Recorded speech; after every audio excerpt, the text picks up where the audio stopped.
Hi friends, எல்லாருக்கும் வணக்கம். இன்னைக்கு தீபாவளி ஸ்பெஷல் ரெசிபி வீடியோவில் முறுக்கு எப்படி டேஸ்ட்டாக மொறுன்னு செய்கிறதுன்னு பார்க்கலாம் வாங்க.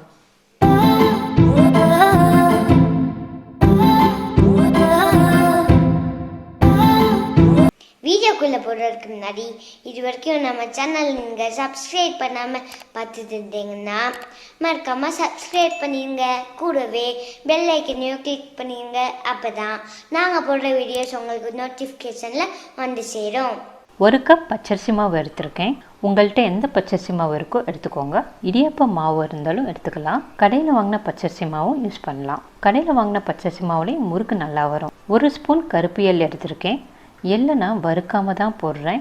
எண்ணெயில் போட்டு பொரிச்சு எடுக்கும்போது எள்ளும் பொரிஞ்சு வந்துடும். அடுத்து பெருங்காயத்தூள் கொஞ்சமாக தூவி விட்டுக்கோங்க.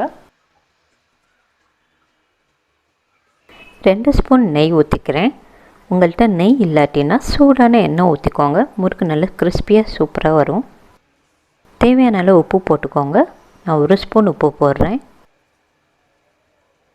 எல்லாத்தையும் நல்லா மிக்ஸ் பண்ணி விட்டுருங்க. கொஞ்சம் கொஞ்சமாக தண்ணி ஊற்றி மாவை நல்லா பிசைஞ்சு விட்டுக்கோங்க. நிறைய தண்ணி ஊற்றிட்டிங்கன்னா மாவு தண்ணியாக போயிடும். மாவை இந்த கன்சிஸ்டன்சிக்கு பிசைஞ்சு வச்சுக்கோங்க, கரெக்டாக இருக்கும். அடுப்பில் ஒரு கடாய் வச்சு முறுக்கு பொரிக்க தேவையான அளவு எண்ணெய் ஊற்றிடலாம். எண்ணெய் நல்லா காயிட்டும். முறுக்கு புளிகிறதுக்கு இந்த மாதிரி நிறைய ஓட்டை இருக்கிற பிளேட் தான் நான் எடுத்திருக்கேன். உங்களுக்கு எது தேவையோ அதை எடுத்துக்கோங்க. இதை இடியாப்ப உலக்கில் வச்சு மாட்டிட்டு இடியாப்ப உலக்கில் எண்ணெய் ஊற்றி எல்லா பக்கமும் நல்லா தடவி விட்டுக்கோங்க.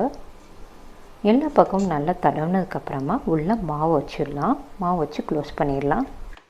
இடியாப்ப உலக்கில் எண்ணெய் தடவிட்டு நம்ம மாவு ஃபில் பண்ணிவிட்டு புளியும் போது புளியறதுக்கு ஈஸியாக வரும். அதுக்காக தான் எண்ணெய் தடவுறோம். எண்ணெயில் நம்ம நேரடியாக முறுக்கு புளிஞ்சு விட்டோம்னா எண்ணெயோட அனல் கையில் பட்டு கை சுடும், நம்மளால் புளிய முடியாது. அதனால் இந்த மாதிரி ஒரு கரண்டியை வச்சுட்டு அதில் புழிஞ்சிட்டு அதுக்கப்புறமா எண்ணெயில் போட்டு எடுத்தோம்னா கை சுடாமல் சேஃபாக இருக்கும். எண்ணெய் காஞ்சிச்சான்னு செக் பண்ணிடலாம். கொஞ்சமாக மாவை உருட்டி எண்ணெயில் போட்டு பார்த்தோம்னா அந்த மாவு மேலே எலும்பி வந்துச்சுன்னா எண்ணெய் காஞ்சிச்சுன்னு அர்த்தம். நம்ம புழிஞ்சு வச்சுருக்க முறுக்கு மெதுவாக எண்ணெயில் போட்டுருவோம். இன்னும் இந்த வீடியோவை நீங்கள் லைக் பண்ணாமல் பார்த்துட்டு இருந்தீங்கன்னா மறக்காமல் லைக் பண்ணிடுங்க. பாய். முறுக்கை போட்ட உடனே திருப்பி விட்டுறாதீங்க, முறுக்கு உடஞ்சி போயிடும். கொஞ்சம் வெந்ததுக்கப்புறமா திருப்பி விட்டுக்கோங்க. முறுக்கு கொஞ்சம் நல்லா வேகட்டும்.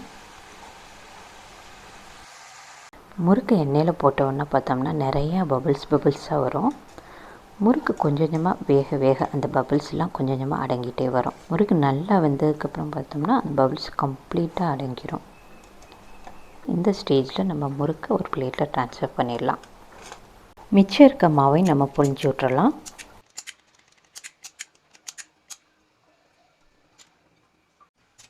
எண்ணெயில் இப்போ புழிஞ்ச முறுக்கையும் வேக வச்சிடலாம். பாருங்கள், பபிள்ஸ்லாம் நல்லா அடங்கி முறுக்கு நல்லா வந்துடுச்சு. இதையும் நம்ம பிளேட்டில் ட்ரான்ஸ்ஃபர் பண்ணிடலாம். சுவையான மொறுமொறுப்பான முறுக்கு ரெடி ஆயிடுச்சு. நீங்களும் இந்த தீபாவளிக்கு முறுக்கு செஞ்சு உங்கள் வீட்டில் உள்ளவங்கள அசத்துங்க. உங்கள் எக்ஸ்பீரியன்ஸை மறக்காமல் கமெண்ட்டில் சொல்லுங்கள். உங்களுக்கும் உங்கள் குடும்பத்தினருக்கும் இனிய தீபாவளி நல்வாழ்த்துக்கள். தேங்க்ஸ் ஃபார் வாட்சிங்.